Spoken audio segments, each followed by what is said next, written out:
Yeah, we. It hurts me to replay the clip back. Yeah, here it goes, y'all. Here it goes. All I can do is show it to you again. Here it goes. Let's go and rewind it back. Governor Walz, you said you were in Hong Kong during the deadly Tiananmen Square protests in the spring of 1989. But Minnesota Public Radio and other media outlets are reporting that you actually didn't travel to Asia until August of that year. Can you explain that discrepancy? Yeah, well, and to the folks out there who didn't get at the top of this, look, I grew up in small rural Nebraska, town of 400, town that you rode your bike with your buddies till the streetlights come on, and I'm proud of that service. I joined the National Guard at 17, worked on family farms, and then I used the GI Bill to become a teacher, passionate about it, a young teacher. My first year out, I got the opportunity in the summer of '89 to travel to China. 35 years ago, be able to do that. I came back home and then started a program to take young people there. We would take basketball teams, we would take baseball teams, we would take dancers, and we would go back and forth to China. The issue for that was to try and learn. Now look, my community knows who I am. They saw where I was at. Look, I will be the first to tell you, I have poured my heart into my community. I've tried to do the best I can, but I've not been perfect. And I'm a knucklehead at times, but it's always been about that. Those same people elected me to Congress for 12 years. And in Congress, I was one of the most bipartisan people, working on things like farm bills that we got done, working on veterans benefits. And then the people of Minnesota were able to elect me to governor twice. So look, my commitment has been from the beginning to make sure that I'm there for the people, to make sure that I get this right. I will say more than anything, many times I will talk a lot, I will get caught up in the rhetoric, but being there, the impact it made, the difference it made in my life, I learned a lot about China. I hear the critiques of this. I would make the case that Donald Trump should have come on one of those trips with us. I guarantee you he wouldn't be praising Xi Jinping about COVID. And I guarantee you he wouldn't start a trade war that he ends up losing. So this is about trying to understand the world. It's about trying to do the best you can for your community. And then it's putting yourself out there and letting your folks understand what it is. My commitment, whether it be through teaching, which I was good at, or whether it was being a good soldier or was being a good member of Congress, those are the things that I think are the values that people care about. Governor, just to follow up on that, the question was, can you explain the discrepancy? All I said on this is I got there that summer and misspoke on this. So I will just, that's what I've said. So I was in Hong Kong and China during the democracy protests went in. And from that, I learned a lot of what needed to be in governance. Man, I wish there was like a part of that, because remember he was talking about his, he said he was a good soldier, whatever he had said. I wish JD Vance would have been like, what about, well, Tim, you've been, trending in the media and just trending around the world about being, about stolen valor. So could you just, explain to the world why Stolen Valor Tim is trending? I wish Stolen Valor would have came up last night, y'all. Comment down below if you wished it too, man. But he was so nervous and so, and he was already, the floor was already getting mopped. And Vance did such a great job, and Vance stayed disciplined. That's one thing I love. He did stay disciplined.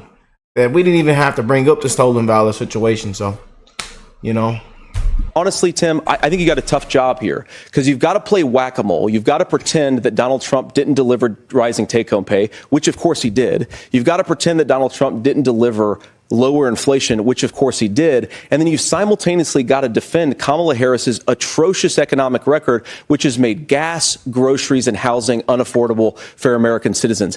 I was raised by a woman who would sometimes go into medical debt so that she could put food on the table in our household. I know what it's like to not be able to afford the things that you need to afford. We can do so much better. To all of you watching, we can get back to an America that's affordable again. We just got to get back to common sense economic principles. Thousands of lives devastated. People have died. Animals have drowned. She's still laughing and smiling. Thank you all. am now listening. Thank you, Madam Vice President. I am now listening. And again, people are clapping for this lady still. I don't see it, man. I just don't. It breaks my heart, man, for real. Thank you for the press for joining us, and now we will excuse you from the room so we can get down to business. Okay, everybody, thank you very much. People have died. Lives have been devastated. Animals have drowned. And this is what you get. Thank you all. Mayor, I am now listening. Thank you, Madam Vice President. Thank you for the press for joining us, and now we will excuse you. This woman should be nowhere near a White House. Nowhere near it. And I tell y'all, man, the times that we are living in, man, with this administration, you know, billions to Ukraine, you know, we just, people have lost you lost everything. Everything, man. But to come out and say this. Federal relief and assistance that we have been providing has included FEMA providing $750 for folks who need immediate needs being met, such as food, baby formula, and the like. And you can apply now for anyone who's watching this who has been. I see two key pieces. First, right now we have to strengthen Ukraine's position on the battlefield. And that's why today you just can't make this up. Just look. I'm proud to announce a new $2.4 billion package of security assistance. I've also directed the Pentagon to allocate all the remaining security assistance funding that has been appropriated for Ukraine, period, by the end of my term, which is January 20. I see two. You just can't make it up, man.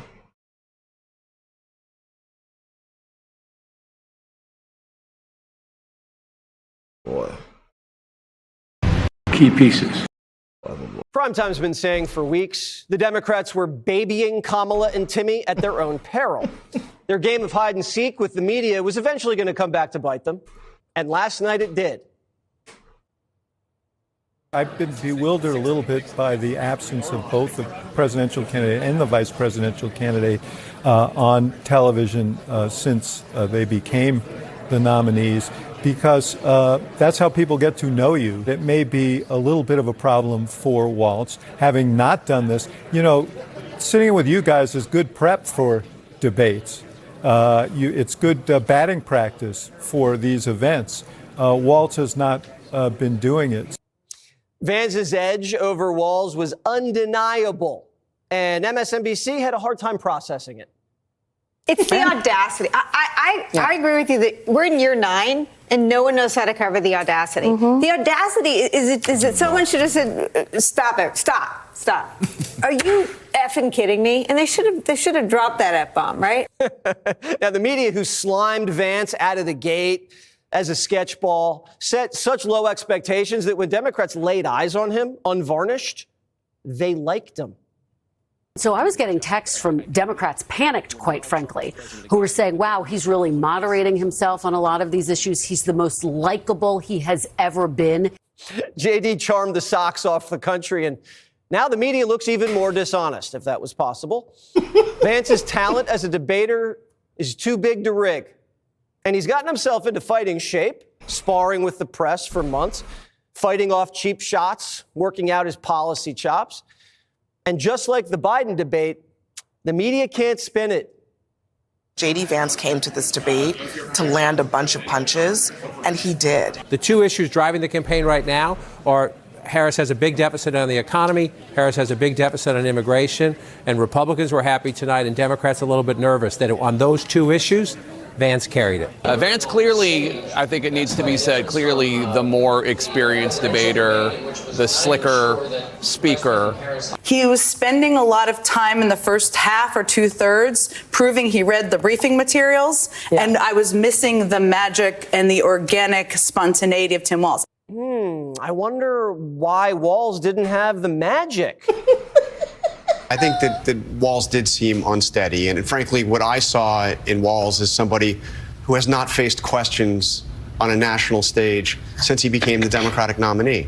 He was simply out of practice. I mean, I don't know why they've done it, but they've kept him out of the limelight. They've kept him away from reporters. They haven't had him do any interviews, and he was clearly unsteady through much of that debate. The media is complaining that Walz wasn't ready for the debate because he hasn't been doing interviews. You guys haven't been interviewing him. You haven't been demanding answers. You travel on his bus. You travel on his plane, and you get nothing. You don't write columns that he's a coward. You don't tweet that he needs to man up. You get on TV and say, hiding's a good strategy. Keep it up. But now they're complaining. The media is complicit in this, just like they were with Biden. But today, all of a sudden, the media was really curious about how Walz could let them down. Do you want to clarify the comments that you made about school shooters? Yeah, and look, you got to see me. These folks know me. I'm super passionate about this. The question come up about school shooting, we're talking about everything except school shootings. And I sat as a member of Congress with the Sandy Hook parents, and it was a profound movement. Yeah, look, I have my dates wrong. I was in Hong Kong and China in 1989. That move from Hong Kong into China, it was profound for me. Same how he had it wrong with stolen valor. Yeah, he pulled the trigger. He didn't pull the trigger. And he was in combat, huh? I need to be clear, I will tell you that, but here's my whole point on that thing with China. I do understand China a hell of a lot better than Donald Trump. Fetterman standing there in the background like he's going to break Walz's arms if he doesn't get... 51% of debate watchers say Vance won. 49% say Walz won. Who's that 49%? Yeah, I tell you. Tim Walz seemed very nervous tonight. Now, I kind of walked away with the impression, I guess maybe I felt, maybe this is the reason he doesn't do interviews. He seemed, did it come across as nervous to you? Honestly, I didn't notice it, man. Adrenaline's going so much. I was nervous. I mean, hell, like I do a lot of these interviews, Sean, but I was nervous. It's the biggest stage of my life. So I didn't focus so much on his demeanor. I just tried to focus on what he was saying. And look, to be fair to Tim Walz, he had a very tough job, and that is to defend the policies of Kamala Harris. This is a great that moment have for you driven. to bring that up. Yeah, which he did have a tough job. He does. And look, it's Kamala Harris has done this. Her policy failures have made food, housing, energy unaffordable. We just need a change in this country. We need to get back to the common sense leadership of Donald Trump. I'm not surprised that Tim couldn't defend that record. Who could? If you put me on that debate stage, I mean, you clearly think I did a good job. I hope that I did a good job. But if you asked me to defend Kamala Harris's record, I'd melt into a puddle because there is no defending what she's done. Breaking news, I wanted to show y'all this because a lot of people are sending it to me, and it's going viral right now. I need everybody to hear this, man. No, thank you. Let me ask you. Can you help me with the solution you'd like to see me do? Surely, I can help you with the solution. I can give you I give you one simple answer. Send them back. That's the only solution.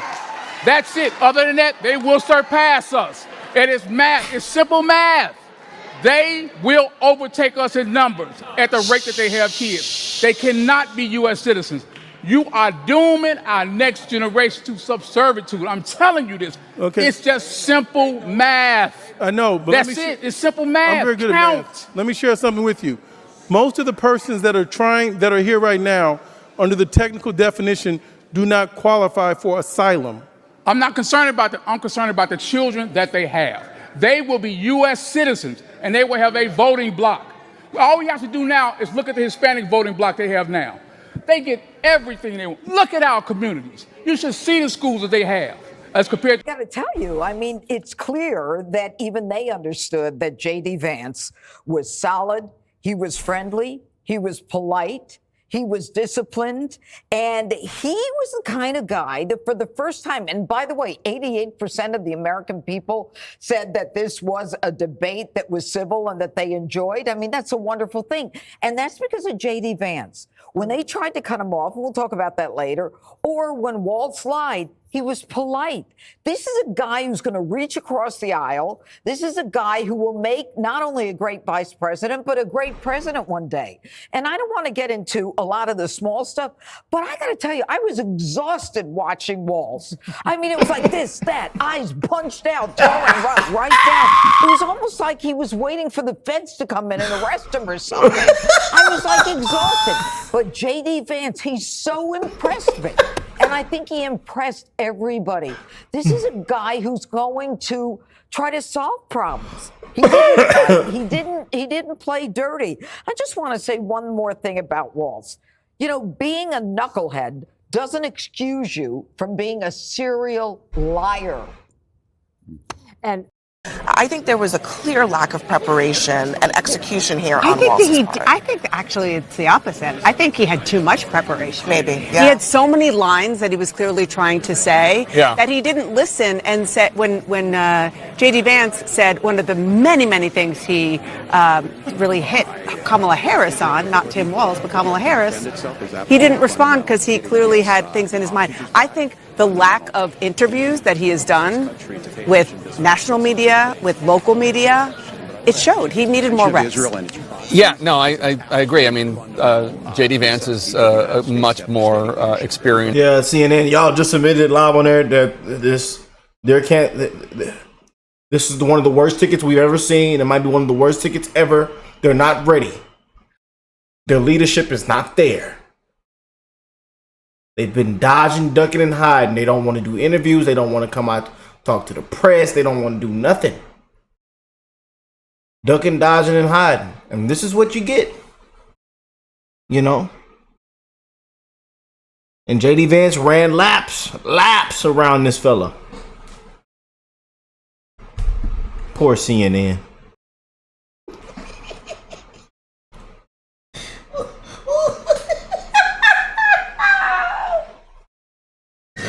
Now, we're going to compare both of these closing statements before we get out of here. And one of the big reasons why he just bombed his closing statement, in my opinion, mentioning Taylor Swift. I mean, I want y'all to hear this. Thank you, Senator Vance. Thank you to CBS News. And most importantly, thank you to all of you. If you're still up and the folks who miss Dancing with Our Stars, I appreciate it. But look, the support of the democracy matters. It matters that you're here. Dancing with the Stars. Talking about bigger things, bigger issues, bigger problems. Millions are struggling. Millions are dying. We don't care about Dancing in the Stars right now. You got to pay bills for Dancing in the Stars to even be on, sir.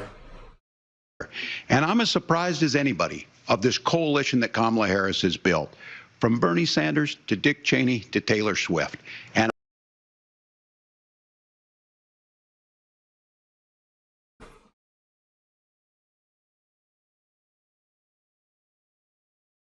their closing statements were completely different.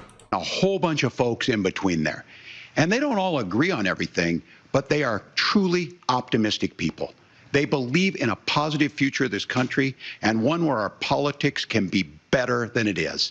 And I have to tell you, that better than it is the sense of optimism that there can be an opportunity economy that works for everyone, not just to get by, but to get ahead. And the idea that freedom really means something. Not the freedom of government to be in your bedroom or exam room, but the freedom for you to make choices about yourself. Now, look, we all know who Donald Trump is. He's told us, and as Maya Angelou said, believe him when he told us. Just repeat it. Just crap, man. Now check this out. Well, I want to thank Governor Waltz, you folks at CBS, and of course the American people for tuning in this evening. And one of the issues we didn't talk about was energy. And I remember when I was being raised by my grandmother, when she didn't have enough money to turn on the heat some nights because Ohio gets pretty cold at night and because money was often very tight. And I believe, as a person who wants to be your next vice president, that we are a rich and prosperous enough country where every American, whether they're rich or poor, ought to be able to turn on their heat in the middle of a cold winter night. That's gotten more difficult thanks to Kamala Harris's energy policies. I believe that whether you're rich or poor, you ought to be able to afford a nice meal for your family. That's gotten harder because of Kamala Harris's policies. I believe that whether you're rich or poor, you ought to be able to afford to buy a house. You ought to be able to live in safe neighborhoods. You ought to not have have your communities flooded with fentanyl, and that too has gotten harder with Kamala because of Kamala Harris's policies. Now, I've been in politics long enough to do what Kamala Harris does when she stands before the American people and says that on day one, she's going to work on all these challenges I just listed. She's been the vice president for 3.5 years. Day one was 1,400 days ago, and her policies have made these problems worse. Now, I believe that we have the most beautiful country in the world. I meet people on the campaign trail who can't afford food, but have the grace and generosity to ask me how I'm doing and to tell me they're praying for my family. What that has taught me is that we have the greatest country, the most beautiful country, the most incredible people anywhere in the world. But they're not going to be able to achieve their full dreams with the broken leadership that we have in Washington. They're not going to be able to live their American dream if we do the same thing that we've been doing for the last 3.5 years.